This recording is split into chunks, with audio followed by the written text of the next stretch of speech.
by a conflicted judge who was corrupt. It's a rigged trial, a disgrace. They wouldn't give us a venue change. We were at 5% or 6% in this district, in this area. This was a rigged, disgraceful trial. But the real verdict is going to be November 5th by the people. And they know what happened here, and everybody knows what happened here. And I think it's just a disgrace. And we'll keep fighting. We'll fight till the end and we'll win. Esta fue la dura declaración del expresidente Donald Trump, luego de que fue declarado culpable de los 34 cargos que enfrentaba en un histórico juicio en Nueva York, por cuenta de que ocultó un pago a cambio de silencio, hecho a la exestrella porno Stormy Daniels. El fallo convierte al expresidente Donald Trump, quien además es el virtual candidato republicano para las elecciones de noviembre de este año, en el primer expresidente estadounidense en la historia en ser condenado en un juicio penal. Sin embargo, pese a que carga semejante peso sobre sus espaldas, la Constitución de los Estados Unidos le permite seguir siendo candidato e incluso ser presidente si resulta elegido. No importa que tenga sobre sus hombros una condena penal. Una democracia que permite semejante distorsión no puede gozar de buena salud. El tema de la crisis profunda que vive la democracia norteamericana es materia de análisis por parte de los politólogos más connotados del mundo. Incluso la revista The Economist sacó en días pasados una portada en la que se pregunta si con todo lo que está sucediendo en los Estados Unidos, esta democracia está hecha para evitar las dictaduras o los dictadores o los mandatarios todopoderosos que desafían las instituciones y que más bien eran parte del paisaje de lo que se consideraba era la democracia en países como América Latina, epicentro de lo que se llamó en su momento las repúblicas bananeras. Hoy tenemos un expresidente que desconoció inicialmente los resultados de las elecciones que tienen hoy en el poder a Joe Biden y que acaba de desconocer también la decisión de un jurado luego de un juicio penal. ¿Qué le está pasando a la democracia norteamericana? Ese es nuestro tema de hoy en A Fondo.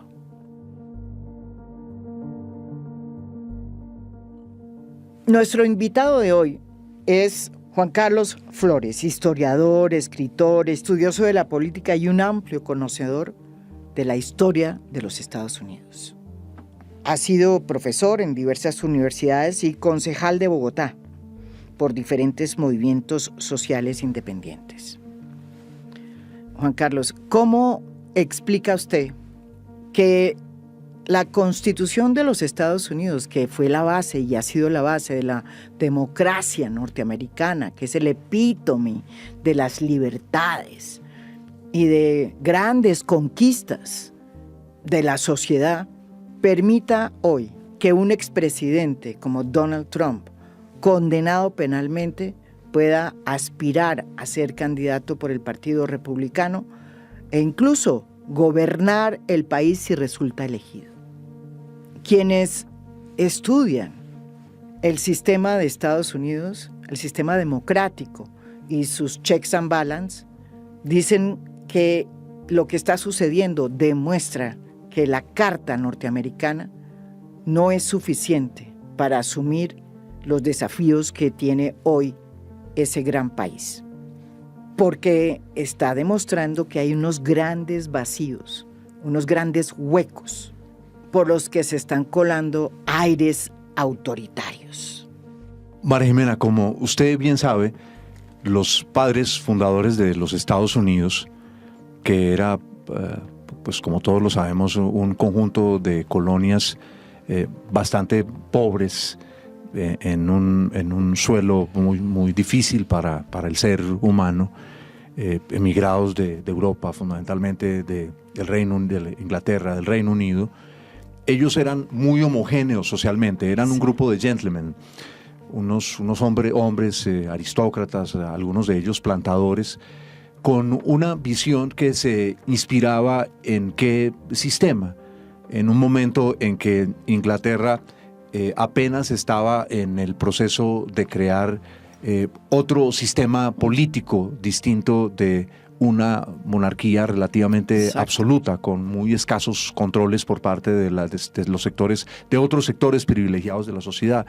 Entonces, los padres fundadores de los Estados Unidos miraron a la más lejana historia, y la república más prestigiosa, de la que sabía toda aquella persona que se educaba en el canon clásico, Inglaterra formaba a sus élites en el canon clásico, la historia del gran imperio romano y el estudio de lenguas muertas, el griego, de lenguas, pues una muerta, el latín, y la otra relativamente muerta, el griego clásico.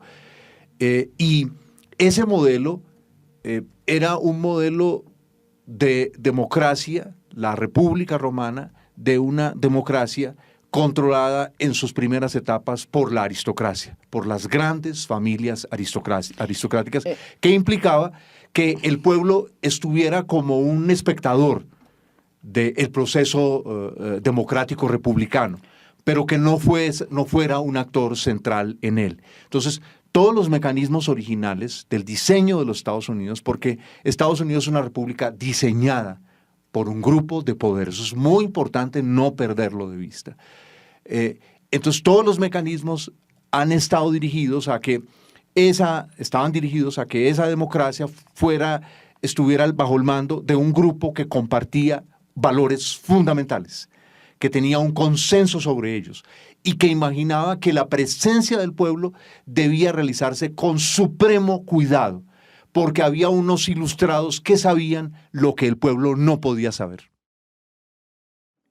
En el reportaje que hace la revista The Economist, se trae a colación cómo los padres fundadores de la democracia americana inicialmente querían que el presidente, la figura del presidente, se le conociera como su majestad.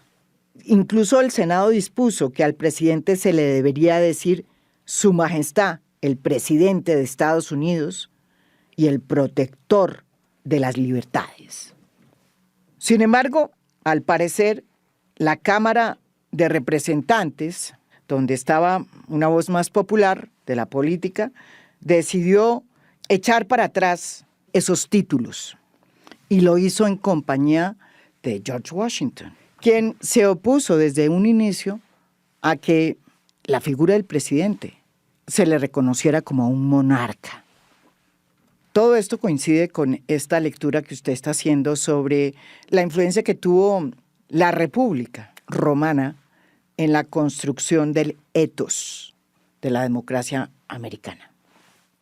Sí, es esa fase nos estamos refiriendo a esa fase de la historia romana que dura varios siglos, en la cual la aristocracia de una pequeña ciudad en el centro de la península itálica se convierte a través de las guerras y a través del comercio en una potente clase dirigente con un peso en toda la península itálica del Mediterráneo inmenso.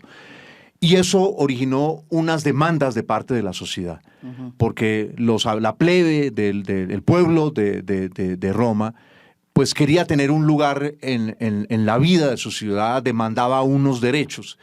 Y eso empezó a originar una tensión entre unas familias de origen aristocrático y unas familias que eran de origen plebeyo, pero también familias cultas y poderosas económicamente.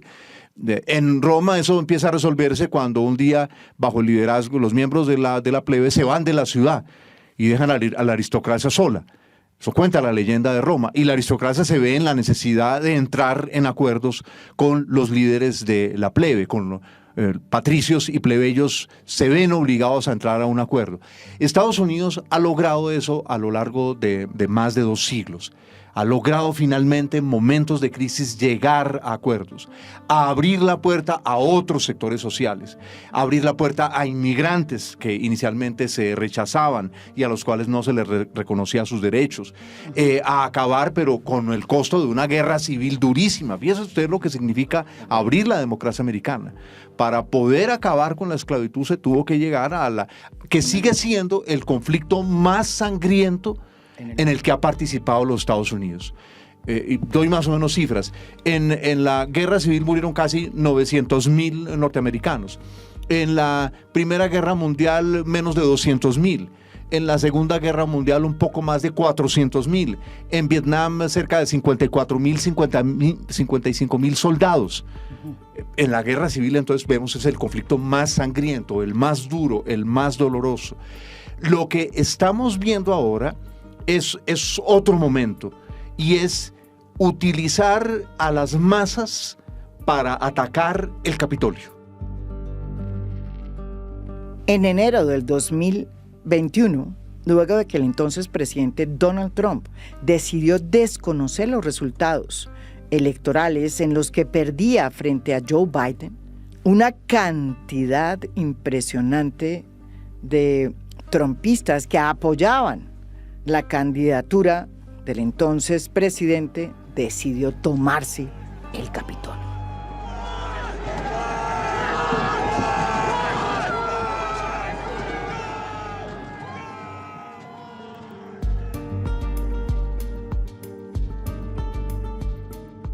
No solamente un presidente en ejercicio desconoce por primera vez un resultado electoral, sino que logra que sus huestes se tomen por la fuerza el Capitolio. Un hecho que indica, sin lugar a dudas, que más que una crisis en la democracia de los Estados Unidos, lo que realmente empieza a verse es que hay una falta de consenso y que lo que hace 200 años era la base de ese acuerdo nacional se está rompiendo. Si me permite, vayamos al centro, al punto nodal de la división de las élites en los Estados Unidos. Okay. Porque esa decisión de Trump no es el capricho de un señor. Fíjese usted el apoyo inmenso del cual dispone. Fíjese usted que el Partido Republicano, refunfuñando, le toca ir detrás de la cola de Trump. Y es que es un momento que vivió también la República Romana. Y es, en algún momento, la República Romana se convierte en un poderoso imperio en todo el Mediterráneo, pero el sistema de manejo sigue siendo un sistema muy complejo republicano para una ciudad. En el caso de Estados Unidos podríamos hablar para un país. En Estados Unidos, la globalización, que parecía poner a Estados Unidos en el centro del poder en el mundo después de la desaparición de la Unión Soviética, ha conducido en los últimos 15, 20 años a una división de la clase dirigente de los Estados Unidos. Hay un sector que considera Estados Unidos tiene que globalizarse, incluso si ello significa la desaparición de su clase trabajadora, incluso si significa nuestra desindustrialización. Fíjese usted esa cosa tan... Yo creo que los historiadores del futuro se van a ver en problemas para entender cómo Estados Unidos le entregó su industria a quien iba a ser su principal rival estratégico. A China. Bien. Entonces hay un sector que dice, no importa. Y hay otro sector que dice, no, un momentico, es que con eso socavamos el poderío de los Estados Unidos. Nuestra tarea en estos momentos, ¿qué es? ¿Seguir expandiéndonos en el mundo, mantener la seguridad de Europa o garantizar la fuerza interior, la cohesión interior de los Estados Unidos? Entonces, esa decisión de Trump es parte de ese complejo momento que viven los Estados Unidos. ¿Qué debe ser Estados Unidos? ¿Un imperio? Fíjense qué cosa tan curiosa, porque hablamos del imperio de Putin y que Putin va a la guerra porque quiere mantener vivo el imperio, pero no estamos discutiendo el imperio que más importa en estos momentos, que es el imperio de los Estados Unidos. Y cuál es la forma política que debe tener ese imperio. Entonces, ese imperio debe seguir teniendo, y eso es lo que consideran los demócratas y una parte del establecimiento y una parte de las universidades Ivy League, etcétera, etcétera. ¿Qué? Y es que ese imperio debe seguir teniendo una forma republicana, donde las personas van a una elección y se acepta la derrota, o un sector que empieza a pensar, no, porque nosotros estamos enfrentados a autocracias, donde el poder se perpetúa. Como Putin. Como China. Y en otros lugares del mundo, que son los verdaderos rivales de los Estados Unidos. Entonces, ese es un momento, y allí es donde, fíjese usted que uno ve, si uno lee la prensa tradicional liberal de los Estados Unidos, uno no logra entender el fenómeno Trump. No. Uno lee Washington Post y New York Times, uno no logra entender. Entonces uno lo va a caricaturizar. Es una manada de estúpidos blancos del medio oeste de los Estados Unidos que se enloquecieron con Trump. Pero ¿qué acabamos de ver en el Bronx hace, ¿qué? ¿10 días? El recibimiento que se le brindó por parte de los latinos. ¿Qué estamos viendo en muchos estados donde hay un pedazo de los latinos siempre votando por los demócratas que se están yendo al señor Trump? Entonces, lo que está detrás de eso es una división profunda. ¿Qué deben ser los Estados Unidos? ¿Un imperio que se maneja como una república o una república que durante un tiempo renuncia a ser imperio en ciertos lugares del globo porque debe superar su división interior? Hay una frase de Benjamin Franklin, que es uno de los padres fundadores de los Estados Unidos, que es importante traerla de nuevo a colación. A él le preguntaron que entonces, ¿cuál era el espíritu de la Carta norteamericana que habían firmado? Que si era una república o una monarquía. ¿Y cuál fue su respuesta? Una república, pero solo si ustedes la mantienen como tal. Sí, ¿qué es lo que ha ocurrido en la historia de los Estados Unidos que tampoco podemos olvidar por las circunstancias que estamos viviendo? Y es, siempre que se enfrentó un gran desafío, el desafío de la esclavitud, claro, al costo de una guerra civil, ya hemos hablado de ella, cuando se enfrentó el desafío del populismo a finales del siglo XIX, cuando se enfrentó el desafío del anarquismo, ya lo hemos olvidado. Pero Teddy Roosevelt llega al poder la primera vez no por elecciones, sino porque había sido asesinado el presidente, del cual era el vicepresidente. Cuando en los años 60 hubo esas sublevaciones en los guetos negros de las ciudades de los Estados Unidos, ¿cuál fue la respuesta? La respuesta fueron reformas de índole social. Un político absolutamente clientelo como lo era Lyndon Johnson, y corrupto además, estuvo a punto de perder el tiquete a la vicepresidencia antes de que mataran a Kennedy. Henry Luce, el director de Life y el dueño del magnate de la prensa en los Estados Unidos, que usted lo sabe divinamente, en los años 60, tenía en el momento en que Kennedy se baja del avión en Dallas, tiene sobre la mesa una investigación que hunde por completo la carrera política de Lyndon Johnson. Y al mismo tiempo es uno de los grandes presidentes reformistas de la historia de los Estados Unidos. Mucho más que Obama, por ejemplo. Lyndon Johnson hizo por los negros de los Estados Unidos, por los norteamericanos, más de lejos más que Obama. Entonces, siempre Estados Unidos ha encontrado una salida, pero hoy está en un riesgo inmenso. Y es cuando Estados Unidos no logra un consenso entre la élite, se va a una guerra civil. Ese es el lío gravísimo hoy para los Estados Unidos. No vale una película que resultó malita, infortunadamente. No sé si usted fue a verla. ¿Cuál? Sí, es Guerra Civil, pero muy malita la película sobre Estados Unidos, pero resultó muy malita. Pero la película sí planteaba un tema que hoy muchos mencionan en los Estados Unidos. Se preguntan muchos los estadounidenses, hemos perdido la capacidad de crear consensos políticos, y es porque la división, no olvidemos, no solamente es política. La división es frente a muchos temas.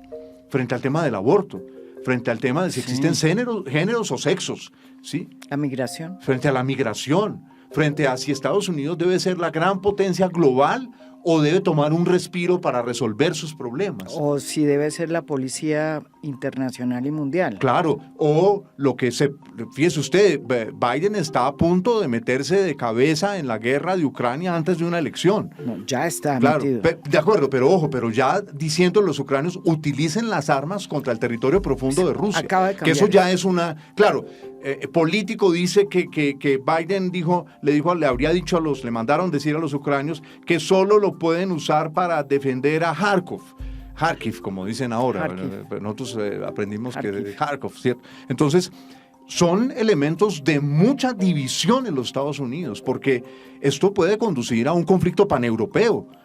Es decir, estamos ante muchísimas cosas. Entonces, el asunto decisivo hoy, los mecanismos de consenso no están operando en los Estados Unidos. Si los mecanismos de consenso no funcionan, el riesgo de que se vaya Estados Unidos a las manos es muy alto. Pero, ¿y entonces en qué quedaría la Constitución de los Estados Unidos que ha permitido tantas cosas, a pesar de que sea tan corta y que tenga unos profundos vacíos que permiten hoy incluso que un expresidente como Donald Trump, con todos los problemas penales que tenga, pues llegue a ser candidato y posiblemente a presidente? De acuerdo, porque el consenso es la Constitución que siempre se puede interpretar elásticamente, eso es interesante, que es cuando se introducen nuevas enmiendas. Pero muy pocas. De acuerdo, pero ellas son las que han garantizado, fíjate, a lo largo de la historia, la introducción de reformas en aspectos claves es el que garantiza que el consenso se recomponga. Claro, pero usted dice que hoy ese consenso es muy difícil de recomponer. Sí, porque hay aspectos en los que no hay posibilidad de acuerdo. Y, ese es el lío de los Estados Unidos. Fíjese, y miremos el tema del aborto. Mire usted lo que hizo Trump, que con todas las noticias que Trump produce y el ruido que produce en los Estados Unidos, además de noticias, se ha pasado un tanto por alto aquí. Y es, frente al tema del aborto, él muy sagazmente, para ganarse la presidencia, dijo, no, pues que lo decidan los estados. Cada estado finalmente lo decide, pues eso está en la Constitución de los Estados Unidos. Entonces, abrió ahí un boquete interesante para no enfrentarse en todos los Estados Unidos a las personas favorables y a las millones de mujeres y hombres también favorables a mantener un derecho que las mujeres han conquistado en los Estados Unidos y en otros lugares del mundo. Pero en otros aspectos ese acuerdo es cada vez más difícil. Pensemos en el infierno que está viviendo Ucrania, no solamente por la corrupción de Ucrania, no solamente porque no está dando pie con bola al ejército ucranio, sino porque lo dejaron sin armamentos. Claro. Para responderle.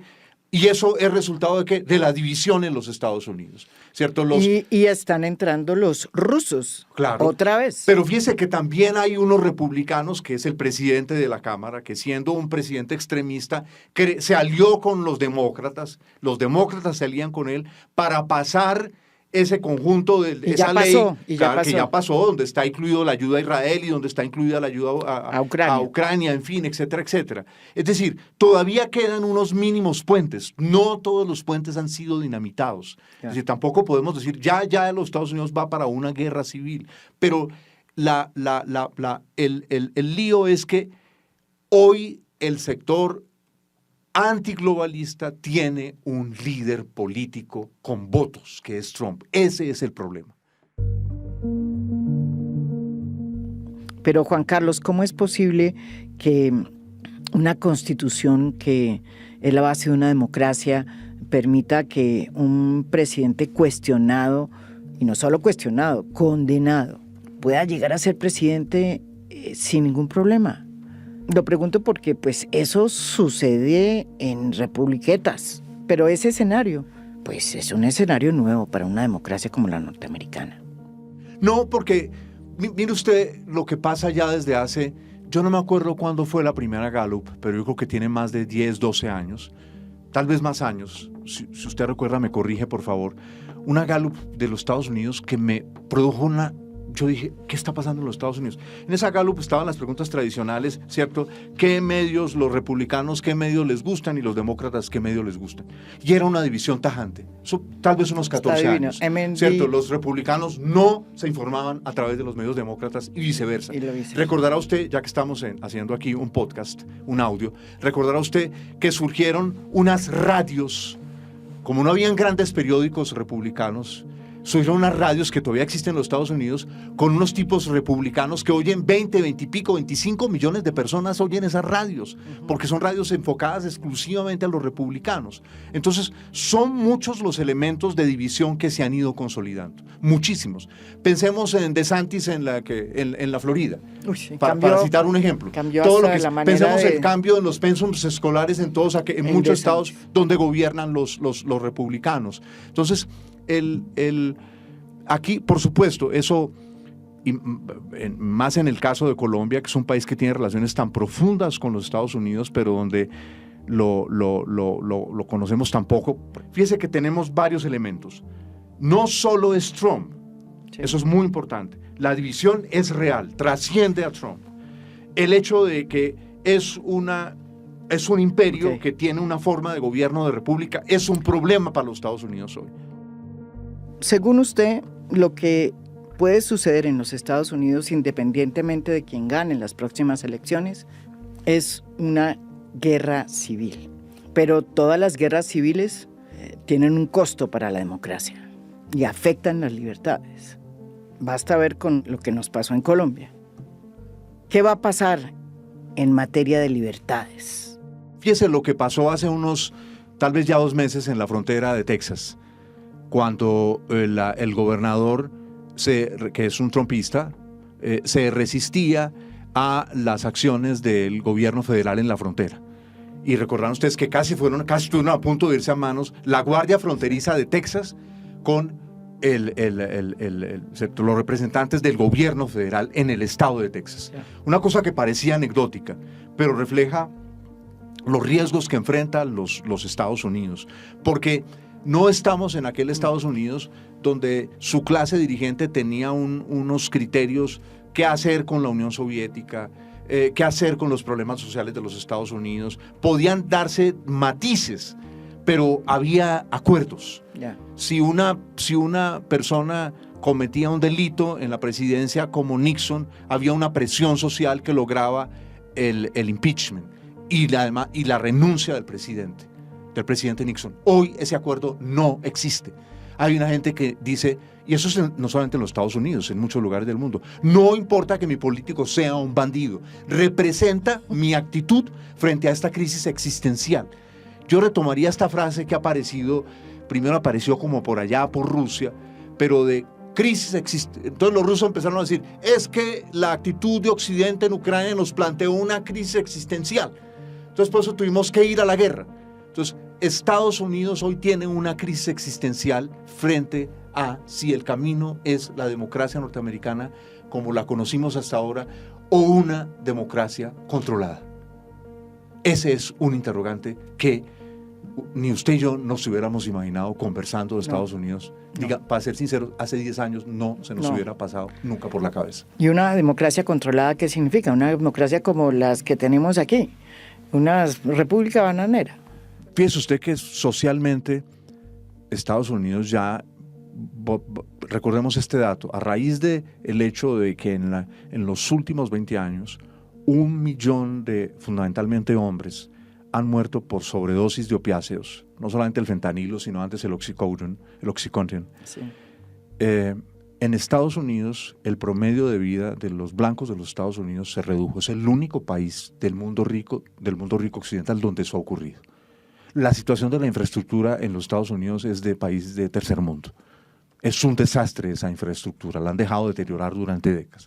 El estado de la educación primaria y secundaria en los Estados Unidos es una catástrofe. Estados Unidos sigue siendo una potencia en la ciencia por los migrantes que llegan, por los extranjeros que llegan a hacer doctorados en las universidades de los Estados Unidos y se afincan en Estados Unidos y siguen produciendo conocimiento. Inmigrantes que han realizado, ¿cierto?, toda esa carrera allá. Entonces, pero lo que hace que haya siempre que introducir matices es el hecho de que Estados Unidos, de todas maneras, sigue siendo una sociedad tremendamente diversa, tremendamente compleja. Y compleja, exactamente, ¿cierto? Ese cuenco, ese melting pot. Sí, donde tantas cosas, pero sigue siendo compleja también. Es decir, el mismo Trump es una figura compleja. Fíjese usted sí, que no es fácil descifrarlo. Que desde el punto de vista estratégico de los Estados Unidos, la actitud de él frente a China y frente a Rusia tiene frente a las ideas de él, es sensata, es decir, porque es dividir a Rusia de China. No permitir que se sumen los dos arsenales nucleares más importantes del mundo después del arsenal de los Estados Unidos. Uno dice allí los demócratas toreando a China a través de Ucrania, pues llevaron a Rusia a los brazos de China. Y eso para Estados Unidos es una cosa, es que desde el punto de vista, piense usted los datos reconocidos por la misma Marina de Guerra de los Estados Unidos. En 3, 4 años, la Marina de Guerra de China va a ser superior a las Marinas de Guerra juntas de Estados Unidos, Inglaterra y Francia. Es un desafío estratégico inmenso, de manera que hay que cuidarse mucho de ver a Trump como un papanatas, como nos lo pinta la prensa liberal de los Estados Unidos. Es un riesgo inmenso, un riesgo inmenso. Fíjese usted la actitud de Trump frente a Venezuela. Mientras que aquí unos tipos le pedían que ya que lo interviniesen, no olviden, no nos vamos a meter en un lío y además porque no sabemos cuándo necesitemos el petróleo de Venezuela en una crisis global. ¿Qué le dice usted de la democracia norteamericana el hecho de que los dos candidatos que están compitiendo por la presidencia de Estados Unidos, creo que ambos tienen más de 80 años? ¿Qué puede decir del recambio de las élites políticas en una democracia como la de Estados Unidos? ¿Qué está pasando? Comentábamos hace un rato con usted que hace muchas décadas, cuando existía la Unión Soviética, la ciencia política de los Estados Unidos definía al régimen soviético como una gerontocracia. Sí. Y veían allí un problema, un país que no tenía renovación de su clase dirigente. La pregunta, y ahí podría haber un chance para los Estados Unidos, pero hasta el momento no, porque hay unos digamos, los quienes controlan el poder tras bambalinas, tienen mucho miedo, fíjese usted, del recambio generacional. Sí. Mucho miedo tienen. ¿Por qué? ¿Por qué tienen ese miedo tan grande de un recambio generacional? Podría ser que el recambio generacional trajera para los Estados Unidos ese consenso que los Estados Unidos necesita hoy en aspectos básicos. Fíjense usted que hay un interrogante. En Rusia no lo fue así. Fue usted que Gorbachev terminó siendo el enterrador del sistema soviético. Cuando hubo el recambio generacional, y quizás por eso tenían tanto miedo los viejos. Entonces ese es el lío de Estados Unidos, que tenemos esa incógnita. Si no son dos hombres tan mayores de la tercera edad, ya casi la cuarta edad, como Trump y Biden, ¿quiénes son? ¿Por qué el grupo dirigente demócrata, los poderosos demócratas, le tienen tanto miedo a la señora Harris, a la vicepresidenta? Porque la tienen completamente, ¿cómo llamarlo?, arrinconada. Sí. ¿Por qué no le dan ningún juego? Ahí hay unas preguntas sobre que la inseguridad del un grupo dirigente que a lo largo del siglo XX tuvo una inmensa confianza en sí mismo. Y cuando dudaba aparecían personas de la élite como los dos Roosevelt, por ejemplo, los dos Roosevelt, ¿cierto?, que le dieron confianza a los Estados Unidos. Frente a los anarquistas, Roosevelt mostró el primero, el del garrote, contra nosotros, dijo, nada, nosotros tenemos un lugar en el mundo, y ese tipo no solamente mandaba, sino que hasta se escribía ensayos sobre Tolstoy. Sí. Es una cosa increíble que ese tipo, al lado de mandar, escribió un ensayo sobre Tolstoy, que se lo mandó a Tolstoy allá a Rusia, no sé si Tolstoy lo leyó. Luego, cuando los inmigrantes se vuelven tamaña potencia, elige a un presidente que es descendiente de inmigrantes no anglosajones, no protestantes, sino católicos. Sí. Luego Obama, es decir, pero hoy hay un miedo en el grupo dirigente de los Estados Unidos, como que si apareciera alguien que no es de los suyos, que Estados Unidos va a perder el rumbo. Eso me llama a mí poderosamente la atención, María Jimena.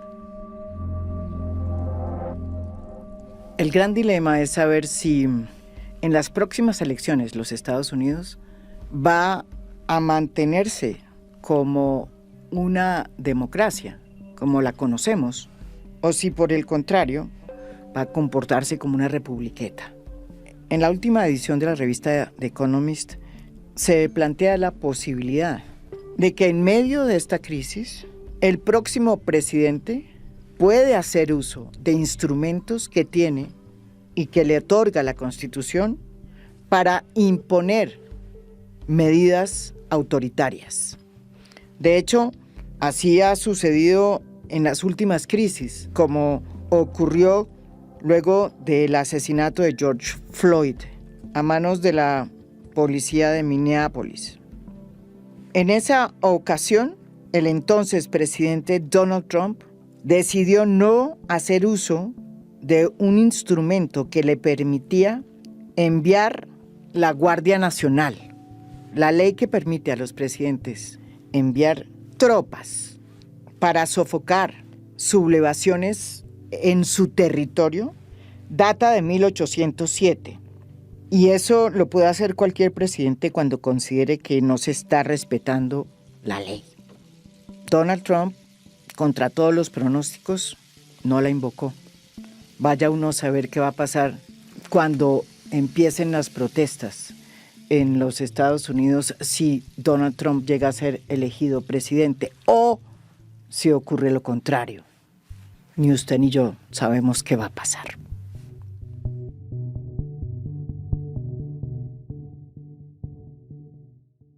Esto es A Fondo. Mi nombre es María Jimena Duzán.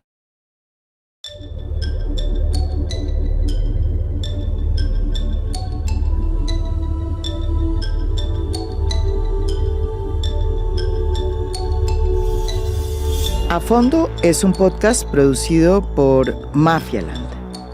Producción general, Juan Diego Barrera. Gestora de audiencias, Beatriz Acevedo. Postproducción de audio, Daniel Chávez Mora. Música original del maestro Óscar Acevedo. Nos pueden escuchar también en mi canal de YouTube. Gracias por escuchar. Soy María Jimena Duzán.